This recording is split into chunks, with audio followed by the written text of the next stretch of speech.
In Bloomchasers, you'll compete against other players to blossom different types of flowers onto a tree that grows as you play. Each turn, you'll add new branches and buds of your color to the tree following one of the available weather cards. Once you've placed 3 buds on a correct formation, a flower can blossom when the bloom card appears. Be careful though, other players can blossom flowers over your buds, and you can do the same to theirs. The more flowers you build, the more buds you'll be able to place. Whoever finishes with the highest score wins. The first part of every game of Bloomchasers is creating the weather deck. To do so, randomly select 3 weather cards and place them face up on the table. Then, shuffle 6 more random weather cards and 2 bloom cards and place them face down, then return the remaining weather and blight cards to the box without looking at them. Next, put all the branches in the bag and have each player select their color of buds and blooms. To build the starting tree, have each player draw a random branch, place it onto the tree trunk, and place a bud of their color onto that branch. Starting branches may touch, but starting buds may not. Once the tree has a branch and a bud for each player, you're ready to begin. The player who last watered a plant gets to go first. On your turn, make sure there are 3 face-up weather cards and then draw a branch, placing it on the tree anywhere it fits. You may place a branch through your own color bud, but not an opponent's. Next, select one of the weather cards and follow its instructions to place a bud of your color onto the tree. For example, selecting a wind weather card allows you to place a bud touching a bud of a different color, and you can repeat this action for each wind flower of your color on the tree. And touching buds does include the spaces above and below them. After placing your buds, move the card you chose to the bottom of the weather deck to end your turn.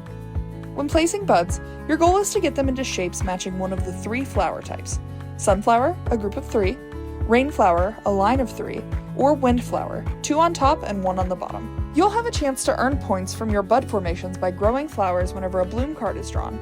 Starting with the player who drew the card, players take turns placing flowers onto the tree wherever they fit into formations of 3 buds. The formations can be made with 3 buds of your color or 2 of your color and 1 of an opponent's. For example, if white drew the bloom card, they could place a sunflower over the formation of 3 white buds. Then, pink could place a rainflower over this formation of 2 pink buds and 1 blue bud, stealing blue's bud. Players may continue placing flowers until everyone can't or doesn't want to place flowers anymore. If a player places 0 flowers during a bloom round, they may now add a new bud anywhere on the tree. At the end of the bloom round, the player who drew the card should place it to the side and draw another card. After both bloom cards have been drawn and set aside, shuffle them back into the deck. After the last branch has been played, players draw cards until a bloom card is drawn. Complete one final bloom round until all players have bloomed as many of their formations as they can. To score the game, flip the weather deck face up and sort the cards. Flowers corresponding with rarer weather cards are worth more points. The player with the highest score wins. For co-op or solo games, try playing with the Blight cards. Add 1 to 3 of these cards to the deck and use the purple buds and flowers as Blight. To play with Blight, set up the tree as normal but add 1 extra branch and purple bud for Blight. Blight continues as normal until a Blight card is drawn. When it does, spread Blight by adding a new Blight bud next to every empty space an open Blight bud touches, including directly above and below it. Then, place a new branch on any empty spot and add a new Blight bud on it. Once the Blight has spread, place the card on the bottom of the deck and reveal a new card. You can slow Blight's growth by blooming flowers over it. Whenever a bloom card is drawn, you may use 2 of your color buds and 1 Blight bud to grow a purple Blight flower. These flowers prevent that bud from spreading Blight, but cannot be used alongside weather cards to place additional buds. Once you've added the Blight flowers, continue the bloom round as normal. Once all branches have been placed, do a final bloom round like in a normal game.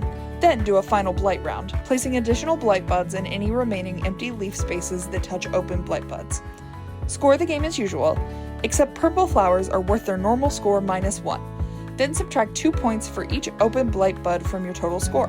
Whether you're enjoying a cozy solo mode or a cutthroat tactical battle in the trees, we hope you enjoy playing Bloomchasers from Very Special Games.